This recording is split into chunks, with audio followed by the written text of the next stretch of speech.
घर पर प्रतिदिन शिवलिंग की पूजा के लिए सबसे पहले आचमन करें और फिर शिवलिंग पर गंगा जल या शुद्ध जल से अभिषेक करें। अब शिवलिंग पर चंदन का लेप लगाएं। शिवलिंग पर बेलपत्र, फूल और भोग आदि चढ़ाएं। पंचाक्षर मंत्र नमः शिवाय का 108 बार जाप करना चाहिए, लेकिन घर पर आप 12 बार भी इस मंत्र का जाप कर सकते हैं। इसके बाद शिव जी की आरती करें। घर पर शिवलिंग का आकार मंदिरों और शिवालयों में विशाल शिवलिंग होते हैं, लेकिन घर पर बहुत बड़े आकार का शिवलिंग स्थापित नहीं करना चाहिए।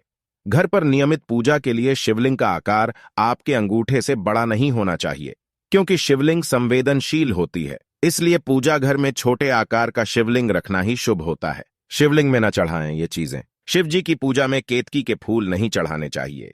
इसके साथ ही शिवलिंग पर कभी भी तुलसी दल या तुलसी के पत्ते भी नहीं चढ़ाने चाहिए। शिवलिंग पर हल्दी कुमकुम चढ़ाना भी वर्जित होता है। सरल विधि से करें घर पर शिवलिंग की पूजा। यदि आपके पूजा घर में शिवलिंग है तो इस बात का ध्यान रखें कि नियमित रूप से और पूरे विधि विधान से पूजा करें। यदि किसी कारण आप शिवलिंग की पूजा नहीं कर पा रहे हैं तो शिवलिंग को घर पर स्थापित नहीं करें, क्योंकि शिवलिंग की पूजा न होने पर भोलेनाथ रुष्ट हो जाते हैं।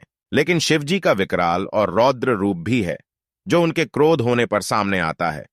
इसलिए महादेव के प्रतीक शिवलिंग की पूजा करते समय कुछ नियमों का पालन करना चाहिए। अगर आपके घर पर शिवलिंग स्थापित है तो पूजा में कोई भी गलती न करें। शिवलिंग की विधि विधान से पूजा करना फलदायी होता है। देवों के देव महादेव भगवान शिव को सनातन धर्म में पंचदेवों में एक माना गया है। अपने नाम की तरह ही भोले बाबा अत्यंत भोले हैं और उनकी पूजा विधि भी बहुत सरल है। भोले बाबा अपने भक्त द्वारा सच्चे मन से चढ़ाए गए एक लोटा शुद्ध जल और बेलपत्र से ही प्रसन्न हो जाते हैं। लेकिन शिवजी का विकराल और रौद्र रूप भी है, जो उनके क्रोध होने पर सामने आता। घर पर है शिवलिंग तो इन बातों का रखें ध्यान। शुद्ध, पवित्र और स्वच्छ मन से पूजा करने पर भगवान शिव भक्तों की सारी मनोकामनाएं पूरी करते हैं।